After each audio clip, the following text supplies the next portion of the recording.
Merhabalar, örgü paylaşım kanalıma hoş geldiniz. Bugünkü videomda sizlere arkadaşlar zırh modeliyle örülmüş yetişkin süveterin modelini anlatımını yapacağım. Bu süveterimiz 36-38 bedene uygundur. Şöyle ölçülerini vermek gerekirse yukarıdan boyun altından ölçtüğümüz zaman 53 santim uzunluğunda. Genişliğimiz ise arkadaşlar tam 41 santim genişliğindedir.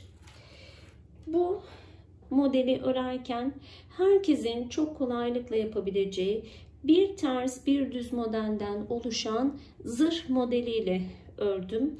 Yeni başlayan arkadaşlarımız da çok rahatlıkla bu süveteri hiç korkmadan örebilirler. Hiç çekinmeden örebilirler. Önü bu şekilde. Arkası da aynı arkadaşlar. Ön parça ile arka parça birebir aynı örülüyor. Yakada ise buradaki zırh modelinin burada da görülebilmesi açısından bakın alt kısmı üste çevirecek şekilde bir teknik uyguladık. Zaten bunu da sizlere videomu çekerken bu yeleğimizi, süveterimizi örerken anlatacağım. İplerimizi daha sonra da göstereceğim ama şöyle söyleyeyim. Bebe ipinden 2 tane bütün kullandım. Bu bir bebe ipi arkadaşlar. Herhangi bir markanın olabilir. 2 tane bütün kullandım.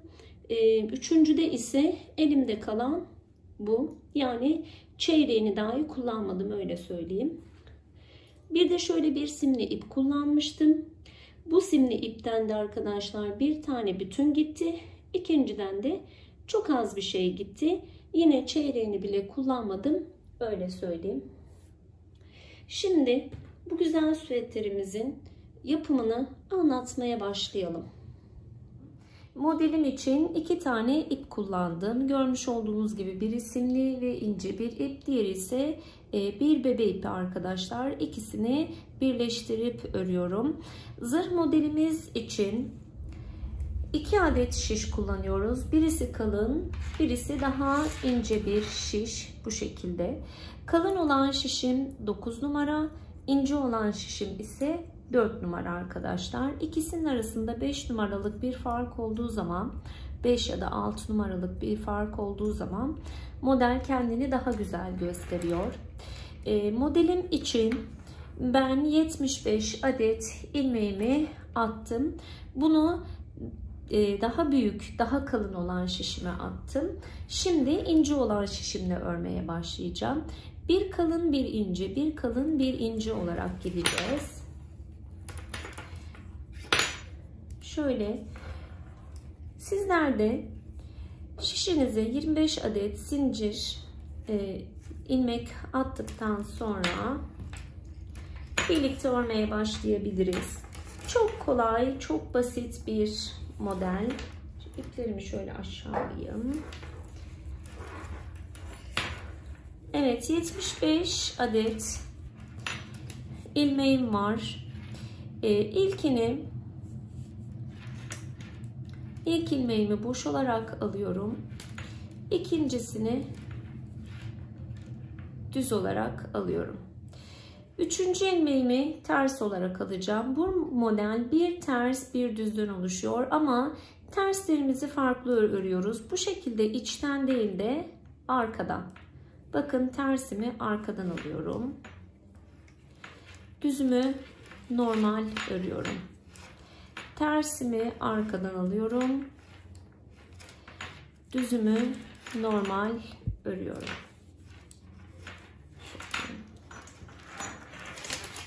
Şişlerimi şöyle alayım. Evet. Ters düzümüzü ördük. Tersimizi arkadan alıyoruz. Düzümüzü normal örüyoruz. Bu şekilde sıra sonuna kadar bir ters bir düz olacak şekilde örüyoruz. Ama dediğim gibi tersimiz normal değil, arka kısımdan alarak, düzümüz ise normal bildiğimiz düz şeklinde örerek devam edecek. Bu şekilde bu ilk sıramızı tamamlayalım. İlk sıramı tamamladım. Şimdi modelin ikinci sırasına geldim. Yine ilk ilmeğimi boş olarak alıyorum. İkinci ilmeğim ters denk geliyor. Burada kalın şişe geçtiğim için artık bu ilmeği tersten alırken biraz zorlanabilirim. Bakın bu şekilde içine girmeyebilir. O yüzden ilmeği biraz rahatlatıyorum. Ve arkasından şişimi o şekilde yerleştiriyorum.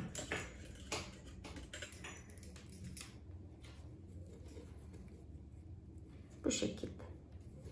Düzümü düzün üzerine düz olacak şekilde örüyorum. Tersin üzerine ters. Düzü normal ördüm. Tersimi yine arkadan bu şekilde alarak. Düzümü normal örüyorum. Tersini yine arkadan alarak. Düzümü normal örüyorum. Tersimi arkadan alarak.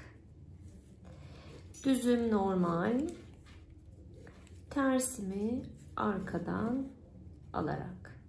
Hem önden hem arkadan örerken arkadaşlar ince şişte de kalın şişte de hep aynı işlemi yapıyorum. Düzü düz olarak örüyorum. Tersi ise arkasından dolanarak örüyorum.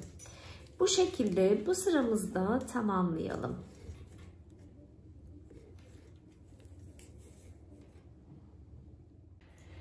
Evet, sıramı tamamladım. Şimdi ince şişime geçtim arkadaşlar. Yine ilk ilmeğimi boşalıyorum. Boşaldıktan sonraki ilmeğim düz.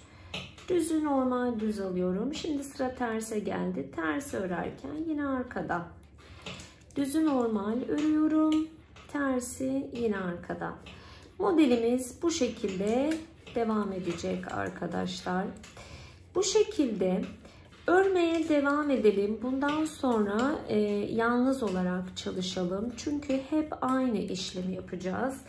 Bir kalın şişimizde, bir ince şişimizde, bir ters, bir düz olarak çalışıyoruz. Düzün üzerine düz, tersin üzerine ters. Düzü bildiğimiz gibi normal düz olarak örüyoruz. Ama tersimizi örerken arkadan alarak örüyoruz. Tek yaptığımız bu arkadaşlar. Ördükçe modelimiz burada daha da tam net hale gelecek. Bu şekilde arkadaşlar şu an arka yüzdeyiz. İnce şişimizle ördüğümüz kısım arka yüzümüz. Bakın düzleri bu şekilde daha dar. Buradaki düzlerimiz daha geniş. Model ördükçe bu kısımlar rahatlayacak. Ve sıra arttıkça modelimiz daha tam olarak görünecek arkadaşlar.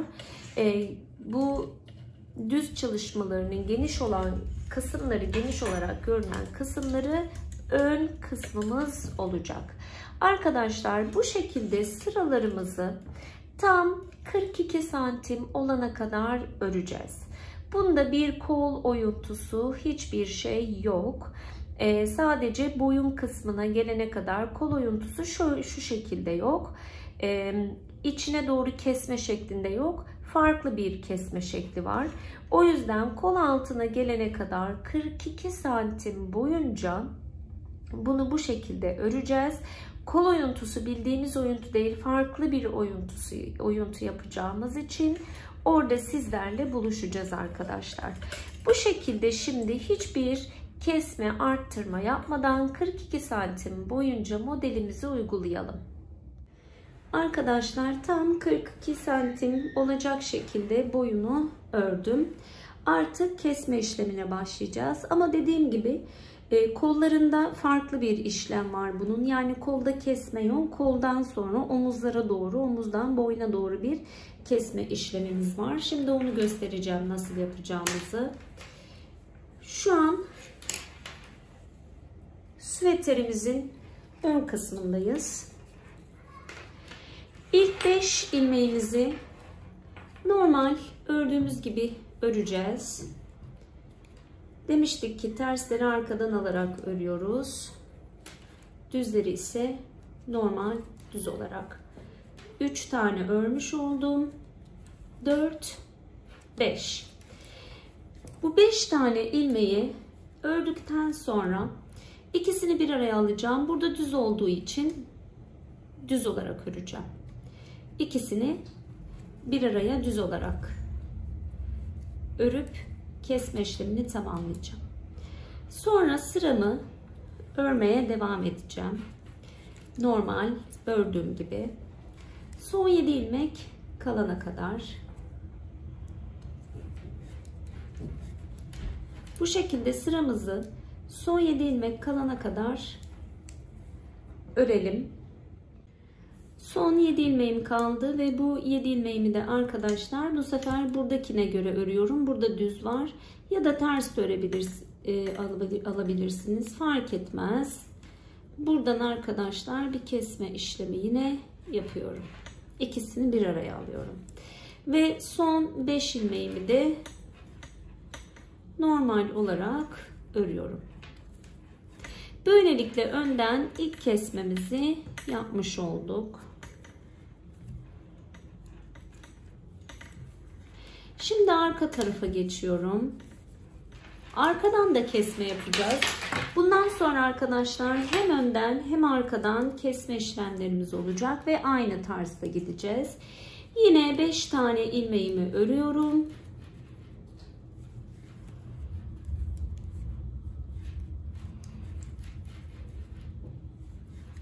Evet, 5 ilmeğimi ördükten sonra buradaki gidişatım bana düzü gösteriyor. O yüzden düz olarak kesiyorum. 2 ilmeğimi bir araya alarak. Ve örmeye devam ediyorum. Sıra sonunda 7 tane ilmeğim kalınca 2 tanesini yine keseceğim. 5 tanesini de yine normal olarak öreceğim arkadaşlar. Bundan sonra yapacağımız işlem bu şekilde devam edecek. Şöyle tekrar bir hatırlayalım. Önden hem sağ taraftan hem sol taraftan kestik. Arkaya döndük. 5 tane ilmeği ördük. 2 tanesini kestik. Burada da son 7 ilmek kalana kadar normal bir şekilde öreceğim. Son 7 ilmeğimin 6. ve 7.sini bir araya alarak keseceğim ve 5 ilmeğimi de normal olarak öreceğim. Bu şekilde hem önden hem arkadan toplamda 35 adet ilmeğim kalana kadar kesmeye devam edeceğim. Biliyorsunuz ki 75 ilmekle başlamıştık. 35 ilmek kalana kadar bu şekilde örmeye devam edeceğiz. 35 ilmek kaldıktan sonra arka kısmını da örüp ön kısma geçip şişlerimizi burada bırakacağız arkadaşlar. Kapatma işlemi yapmayacağız. Ve aynısından birebir aynısından yine 75 ilmekle başlayarak 42 santim örerek ve kesme işlemlerimizi aynı birebir yaparak bir parça daha öreceğiz. Ve onun da ilmeklerini kapatmayacağız. Yanlardan dikme işlemini yaptıktan sonra boğaz kısmını tüm ilmekleri birleştirerek birlikte öreceğiz. O yüzden 35 ilmeği düştükten sonra ilmeklerini kapatma işlemi yapmıyorsunuz. Farklı bir şiş takabilirsiniz. Oraya çengelli iğnenin içerisine de ilmeklerinizi alabilirsiniz sökülmesin diye. Bu şekilde bekleteceğiz ve ikinci parçamızı öreceğiz. İkinci parçamızı da ördükten sonra buluşalım.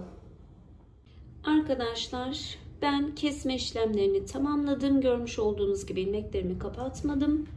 Ayrıca ikinci parçayı da ördüm. O da altında. Üst üste koydum ve dikme işlemimi yaptım. Dikme işlemini şöyle göstereceğim. 21 santim boyunca buradan diktim. 21 santim boş bıraktım. Bu boş bırakma kısmı 21 santim. Burası bizim kol kısmımız. Aslında kesmeye başladığım noktadan itibaren kesmeye başladığım yere kadar 21 santim bu şekilde boş kaldı. Burası bizim kol evimiz. Buradan yukarısı ise omuz kısmımız. Aynı dikme işlemini burada yapacağım. Bu tarafı özellikle dikmedim size göstermek adına. Şöyle ipimi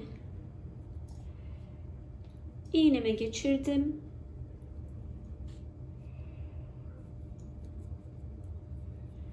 Alttan şöyle göstereyim. Çok küçük bir göstereceğim. İğnemi geçiriyorum. Karşı tarafa da geliyorum. Bir kez daha şöyle sağlam olması açısından aynı yerden iğnemi geçiriyorum.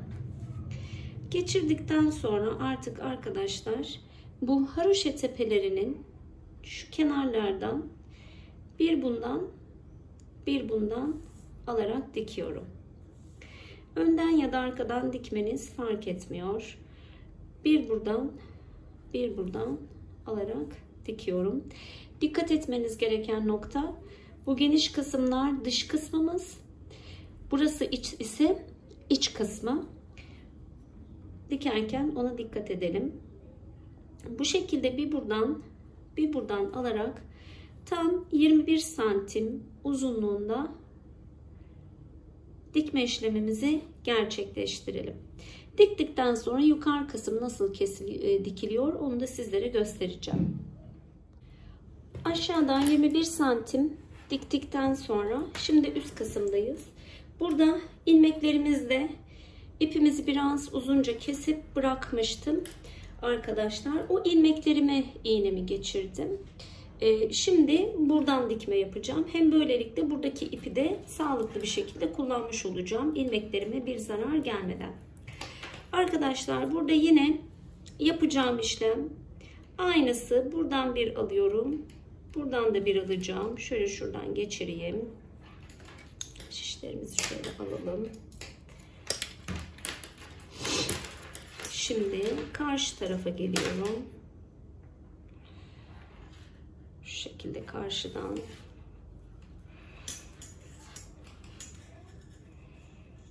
alıyorum. Tekrar buradan, bu sefer yukarıdan aşağı doğru iniyorum. Yine karşısındakinden güzelce kapatıyorum. Çok da ipin gergin olmaması gerekiyor. Ona dikerken dikkat edin, burayı büzüştürmesin. Şöyle karşılıklı dikiyorum. Dediğim gibi burası da ilk kesme işlemini başladığımız noktaya kadar, aşağıya kadar bu şekilde dikeceğiz. Böyle dikelim arkadaşlar. Benim için bu şekilde dikmek de zor oluyor. O kesme noktasına kadar dikelim. Ondan sonra sizlerle buluşalım. Arkadaşlar dikme işlemimizi tamamladık. Aslında ana hatları süvetlerimizin çıktı. Şimdi buradaki ilmeklerimi tek bir şişe alacağım. 4 numaralı şişe alacağım hepsini. Bu şekilde ilmeklerimizi tek bir şişe toplayalım. Arkadaşlar şişimi, tüm ilmeklerimi şişime geçirdim. Hepsi bir şişte şu an. İpimi de şurada şişimin ayrımı olduğu yerdeki ilmeğin hemen altından ekledim, bağladım. Siz de buradan ipinizi ilmeğin altından geçirerek bağlayabilirsiniz. Şimdi modelimizi uygulamaya devam edeceğiz. Şu an ince şişte tabii ki büyük numaralı şişimizi kullanacağız. Artık ön kısımdayız. Ön kısımdan buradan örmeye başlayacağız. Sonra buraya geldikten sonra modeli uygulayabilmek adına arka tarafa dönmemiz gerektiği için geriye dönüp öreceğiz. En sondan yandan bir dikiş atacağız arkadaşlar. Oraya bir küçük dikişimiz olacak. Şimdi döne döne bunu bu şekilde 9 santim olacak şekilde örelim. Şöyle göstereyim ben size. Birkaç ilmeği beraber örelim. Şu an ince şişteyim. Ön yüzdeyim. O yüzden kalın şişle devam etmem gerekiyor. Elime alıyorum. İpim de burada. Şurada dikişin kolay olması açısından burayı boş olarak alacağım. Ve ikinci işlemim görmüş olduğunuz gibi, ya da buraya ilk ilmeğimizi örelim. Buradaki ipte sıkıntı olmasın arkadaşlar. Burayı ters olarak öreyim. Düz de örebilirsiniz, fark etmez, ama dikişi kolay olsun diye ben ters olarak öreceğim. İlk ilmeğimi ördüm. Sonra ikinci ilmeğim ters olarak örüyorum. Üçüncü ilmeğim düz olarak, sonra ters olarak örüyorum. Son ilmeğime gelene kadar bu şekilde öreceğim. Son ilmeğime geldiğimde normal yaptığım gibi ince şişle geri döneceğim arkadaşlar. Sadece yapacağım işlem bu. Başka hiçbir işlem yok. Aynı örmeye devam edeceğiz yani. Bu şekilde arkadaşlar tam 9 santim örelim. 9 santim uzunluğunda örelim. 9 santim uzunluğunda ördükten sonra başka bir aşamaya geçeceğiz. Orada buluşalım. Bu şekilde 9 santim örelim. Kalın şişimizle örüyoruz. Buraya kadar geliyoruz. Burada ince şişimizde geri dönüyoruz. Yani şu arka kısmını örmüş oluyoruz. Bu şekilde tam 9 santim örelim. Arkadaşlar boyun kısmını 9 santim olarak ördüm. Ördükten sonra kalın şişimizle şöyle önden bir sıra örüyoruz. Şimdi arkadan yine bir sıra kalın şişimizle öreceğiz. Çünkü bu boyun kısmını katladığımız zaman bu iç görüntünün dışa gelmemesi lazım. Bu kısmı içe doğru çevireceğiz. Şimdi onu sizlerle birlikte yapalım. Şöyle kalın şişimle arka kısımdan örüyorum. Böylelikle örneğin modelini aslında arka kısma çevirmiş oluyorum. Önden kalın şişle geldik. Şimdi arkadan kalın şişle örüyoruz. Yine aynı kurallara dikkat ederek düzü düz, tersi ters olacak şekilde bu şekilde örüyoruz. Bu sırayı böyle yine kalın şişimizde örerek tamamlayalım. Evet arkadaşlar, arkadan da geçtim. Artık ince şişimi kullanıyorum. Kalın şişimi bırakıyorum. Modelimizi örmeye devam ediyoruz. Bu sefer dediğim gibi iç dış yer değiştirmiş olacak. İnce şişimi elime alıyorum. Artık bu ön yüzden ince şişle örerek bu kısmı arkaya çevirmiş oluyorum. Böylelikle boyun kısmını katladığımız zaman iç kısım değil, yine bu dış kısım dışarıda olmuş olacak. Evet, bu şekilde sıramı tamamlayacağım. Sonra arka taraftan yine kalın şişimle devam edeceğim. Yani bir ince bir kalın olarak modelimi aynı şekilde uygulamaya devam ediyorum. Şu an ince şişimi örüyorum. Sıram bittikten sonra geri dönüp kalın şişimi uygulamaya başlayacağım ve örnek artık bu tarafa iyice dönmüş olacak. Buradaki çevirme işleminden sonra yine 9 santim olacak şekilde modeli uygulayacağız. 9 santim olduktan sonra ilmeklerimizi kapatacağız. Biraz da ipimizi uzun keseceğiz ve buradaki yan dikişimizi yapacağız. Bunların hepsini yapalım. 9 santim örelim. İpimizi uzunca keselim. Yan dikişimizi de yapalım arkadaşlar. Ondan sonra buluşalım. Hatta 9 santim ördükten sonra dikiş kısmında yine ben size nasıl diktiğimi göstereyim. Orada buluşalım. Arkadaşlar tarif ettiğim gibi ördüm. Bakın buraya kadar 9 santim normal örmüştük. Burada kalın şişimizi hem önden hem arkadan kullanarak daha sonra modelimizi çevirdiğimizde bu iç kısmı artık dış yüzeye geldi. Bu şekilde katladığımız zaman da şöyle bir boğaz görüntüsü alacak. İlmeklerinizi kapatırken kesinlikle sıkı kapatmayın ki burası rahat bir yapıya sahip olsun arkadaşlar. Kullanım açısından da kolay olsun. Şimdi buraya dikeceğiz. Model itibariyle dikmeden bütün örmek zor. Biliyorsunuz bir ince şiş kullanıyoruz, bir kalın şiş kullanıyoruz. Şimdi örerken de, dikerken de pardon, bugün videomun önceki kısımlarında bedenimizi dikerken gösterdiğim gibi yine arkadaşlar haroşelerimizin şu kenarlarında, pardon şöyle şu kenarlarında oluşan top top kısımlardan dikeceğiz. Şimdi ilk birbirine bağladım. Bağladıktan sonra bir buradan alıyorum, bir buradan. Bu şekilde. Bir buradan alıyorum, bir buradan. Bir buradan alıyorum, bir karşıdan. Aşağıya kadar bu şekilde dikiyoruz.